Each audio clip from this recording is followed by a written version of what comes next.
Let's get a timer up and let's get into our first plank. Is going to be just your standard low straight plank.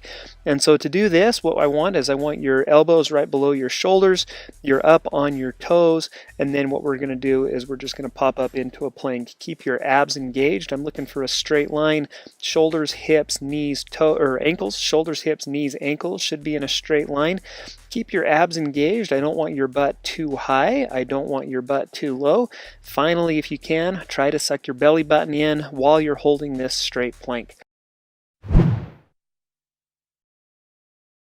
So next we have the Superman, which is a great core workout that I love doing.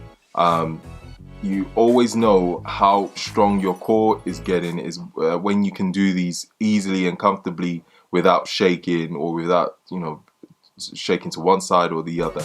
Now you start with your hands shoulder width apart on the mats. I like to point my hands out slightly also on the floor, and then my feet again slightly wider than my hips. So you want to take up your right arm and your left leg at the same time. Now again, if this is one that I'm still trying to get 100% right, but it's far better.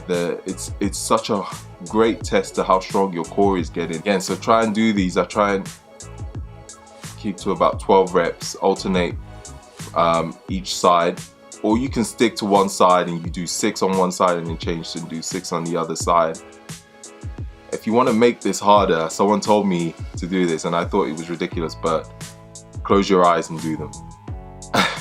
It makes it a lot more difficult, but actually makes you focus a lot more on the movement.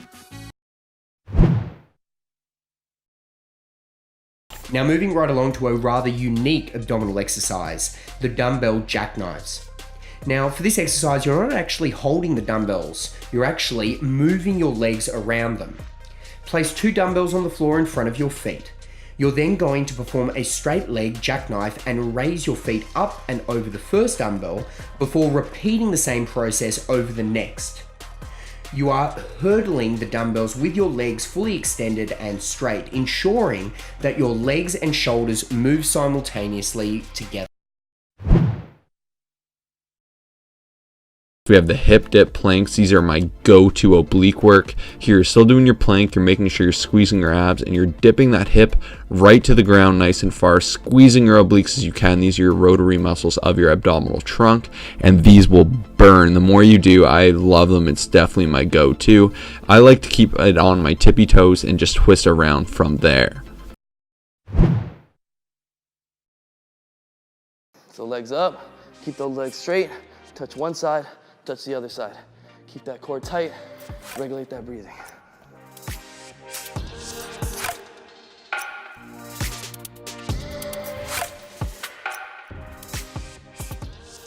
Don't give up, guys, we're just getting started. Pace yourself. If you can go fast, challenge yourself, go for it. If you can only go slow, take it easy, chill. Eventually you're gonna get a lot better at this. The most important thing is to make sure that your form is on point and everything else will progress. But we're on our way to 6-pack abs, baby. Keep those core tight.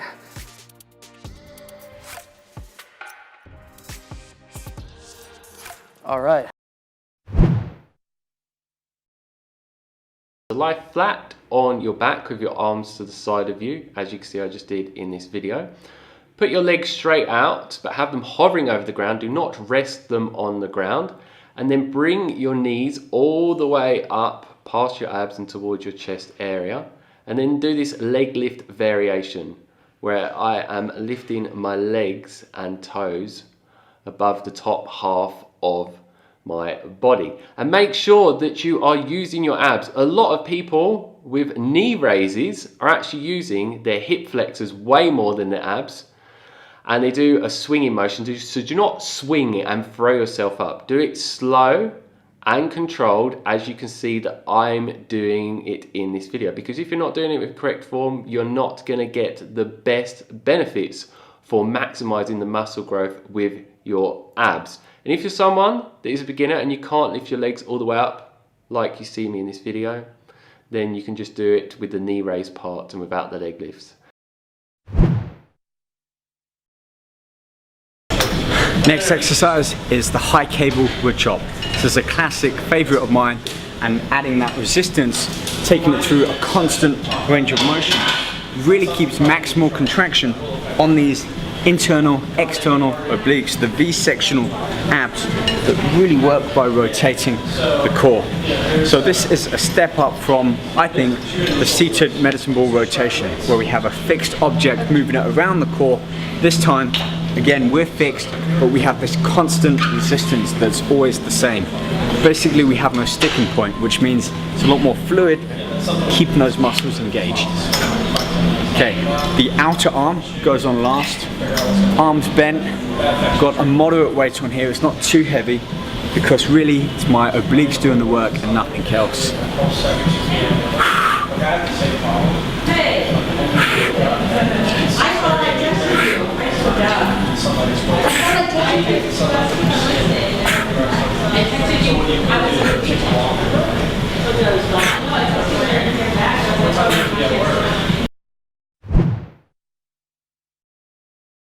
Alright guys, these are the bicycle crunches, okay? So what I want you to do is keeping your shoulders and your head off the ground, okay? Your feet never touch the ground on this. And what we're doing is it's just an elbow to knee movement, but it's always opposite arm to opposite leg. So your right arm always goes to your left leg, and your left arm always goes to your right leg. So you're extending out to start with, okay? So your feet are always off the ground. Alright, making sure that your lower back is pushed against the ground, okay? And that's going to activate the core like that, okay? See me shaking? Alright, that's me activating the core, okay? We're coming up, always crunching during the movement, and then twisting at the same time, coming out. Then coming up, and then coming down, okay? So always squeezing up as high as you can, getting the full squeeze and rotation. Okay, so it's not just a general sit-up, it's always that rotation. And then once you've got the movement down packed, what I want you to do is we're going through the movement as a consistent flow. Those guys are the bicycle crunches. Is just push his fingertips towards his feet, so he's gonna get a slight crunch. So he's gonna slightly sit up, then he's gonna bring his feet about 12 inches off the ground. And if you need support for this, you're gonna just put your hands on the ground at this point, but maintain that crunch position, or your hands under your lower back. Now you're just gonna alternate your feet. So you're gonna see that the speed of this, as he speeds up, it gets a little more difficult. And the higher you have your feet, the easier it becomes. So if you need a scale, raise your feet up a little bit. You don't need that scale, you wanna make it a little harder. Keep the feet lower to the ground. Always maintain that crunch, nice solid core. All you have to do is raise your legs as high as you can. Bring your hands back, pointing, and you're gonna reach and go as high as you can.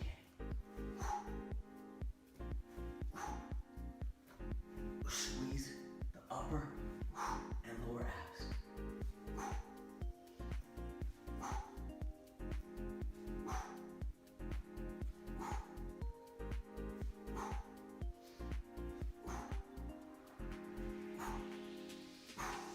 And there you have it.